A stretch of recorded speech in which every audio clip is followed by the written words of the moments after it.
The Power of Habit by Charles Duhigg. Hello and welcome to a summary of the key concepts on unlocking the secrets of success. The Power of Habit by Charles Duhigg, brought to you by Mr. Mentorpreneur. The Power of Habit by Charles Duhigg is a book about the science of habit formation, how habits influence our daily lives, and how we can use this knowledge to change our habits for the better. The book starts by introducing the concept of the habit loop, a neurological pattern consisting of three parts: a cue, a routine, and a reward. The cue triggers the habit, the routine is the behavior that follows, and the reward is the positive outcome that reinforces the behavior. Understanding this loop is crucial to understanding how habits work and how we can change them. Duhigg then goes on to share numerous examples of how habits influence our daily lives. For instance, he talks about how Target used data analysis to identify pregnant women and send them targeted ads based on their changing shopping habits. He also explains how companies like Alcoa and Starbucks have successfully transformed their organizational cultures by focusing on changing employee habits. One of the key takeaways from the book is the idea that we can change our habits by focusing on changing the routine. Duhigg provides numerous examples of individuals who have successfully changed their habits by identifying the cue and reward of their habit loop, and then replacing the routine with a healthier behavior. For instance, Duhigg shares the story of Lisa Allen, a woman who struggled with a habit of smoking and overeating. Lisa was able to break this habit by identifying that the cue for her smoking and overeating was stress, and the reward was relaxation. She replaced her routine of smoking and overeating with exercise, which gave her the same reward of relaxation, while also providing numerous other health benefits. Another practical example from the book is the story of Michael Phelps, the Olympic swimmer. Phelps was able to achieve his incredible success in part by developing a habit of visualization. Before each race, he would visualize himself swimming the perfect race in his mind. This habit helped him stay focused and calm during his races and allowed him to achieve his record-breaking performances. In addition to providing practical examples of how individuals and organizations have successfully changed their habits, the book also delves into the science behind habit formation. Duhigg explains how habits are formed in the brain and how they can be changed through neuroplasticity, the brain's ability to form new neural pathways. He also discusses the role of willpower in habit change, explaining that willpower is like a muscle that can be strengthened through regular exercise. By practicing self-discipline in small ways every day, we can build up our willpower and make it easier to stick to new habits in the long run. Another key takeaway from the book is the importance of understanding the social context in which our habits are formed. Duhigg explains that habits are not just individual behaviors, but are shaped by our social and cultural environments. By changing our social environment, for instance, by surrounding ourselves with people who support our new habits, we can make it easier to stick to our goals and make lasting changes. Examples from The Power of Habit that illustrate the cue, routine, and reward principle. 1. Smoking. The cue for smoking might be feeling stressed or anxious. The routine is smoking a cigarette. The reward is the nicotine rush that temporarily reduces feelings of stress or anxiety. To change this habit, someone might replace the routine of smoking with a healthier behavior, like deep breathing or going for a walk, that still provides a sense of stress relief. 2. Eating junk food.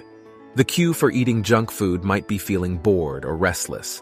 The routine is eating a bag of chips or a candy bar. The reward is the pleasurable taste and sensation of eating something sweet or salty. To change this habit, someone might try a different routine when feeling bored, like doing a quick exercise routine or calling a friend for a chat. 3. Procrastination. The cue for procrastination might be feeling overwhelmed by a task. The routine is avoiding the task and engaging in a distracting activity, like scrolling through social media or watching TV. The reward is the temporary relief of not having to face the task. To change this habit, someone might try breaking the task into smaller, more manageable steps and scheduling specific times to work on each step. The reward could be a small break or a sense of accomplishment after completing each step. 4. Overspending on credit cards. The cue for overspending on credit cards might be feeling pressured to keep up with friends or feeling a sense of entitlement. The routine is making purchases on credit without considering the long-term consequences. The reward is the sense of instant gratification and status that comes from owning new things. To change this habit, someone might try using cash or a debit card for purchases, setting a budget for discretionary spending, or creating a list of long-term financial goals to remind themselves of the importance of financial responsibility. 5. Drinking alcohol. The cue for drinking alcohol might be social pressure or feeling stressed or anxious. The routine is consuming alcohol. The reward is the temporary feeling of relaxation and social connection. To change this habit, someone might try replacing the routine of drinking with a healthier behavior, such as drinking sparkling water or engaging in a different social activity, and rewarding themselves with improved health and self-control. 6. Sleeping habits. The cue for poor sleeping habits might be inconsistent sleep schedules or using technology before bed. The routine is staying up late or waking up frequently during the night. The reward is the temporary distraction from negative thoughts or the opportunity to engage in enjoyable activities.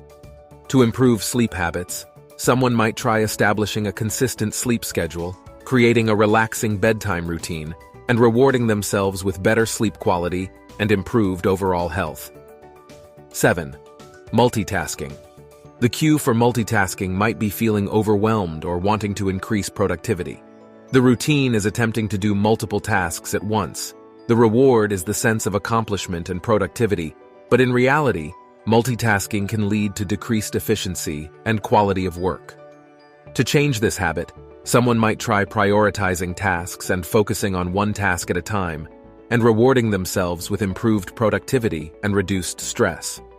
Finally, the book offers practical advice for anyone looking to change their habits. Duhigg suggests identifying your habit loop by tracking your behavior, and then experimenting with different routines to find a healthier alternative. He also recommends creating a plan for dealing with setbacks and staying motivated, and seeking out social support to help reinforce your new habits. Here are some practical tips from The Power of Habit that anyone can use to change their bad habits. 1. Identify your habit loop. Start by tracking your behavior to identify the cue, routine, and reward of your habit loop. Once you understand the pattern, you can start experimenting with different routines to find a healthier alternative. 2. Focus on changing the routine. Instead of trying to eliminate your bad habit entirely, focus on changing the routine by finding a healthier behavior that provides the same reward. For example, if you tend to eat unhealthy snacks when you're stressed, try taking a quick walk or doing some deep breathing exercises instead. 3. Create a plan for dealing with setbacks. Changing a habit can be difficult, and setbacks are inevitable. Create a plan for how you'll deal with setbacks, whether that's by seeking social support or reminding yourself of your long-term goals. 4. Seek out social support. Surround yourself with people who support your new habit and will help keep you accountable. This could mean finding a workout buddy, joining a support group, or simply telling your friends and family about your goals. 5. Practice self-discipline in small ways. Willpower is like a muscle that can be strengthened through regular exercise. Start by practicing self-discipline in small ways, such as making your bed every morning or sticking to a set bedtime. 6. Make your new habit a priority. Changing a habit requires commitment and dedication. Make your new habit a priority by scheduling it into your day and reminding yourself of the benefits it will bring. By following these practical tips, anyone can make lasting changes to their habits and improve their overall well-being. Overall, The Power of Habit is an insightful and practical book that provides a wealth of knowledge on the science of habit formation and how we can use this knowledge to change our habits for the better. Whether you're looking to improve your personal habits or transform the habits of your organization, this book is an excellent resource for anyone looking to better understand the power of habits.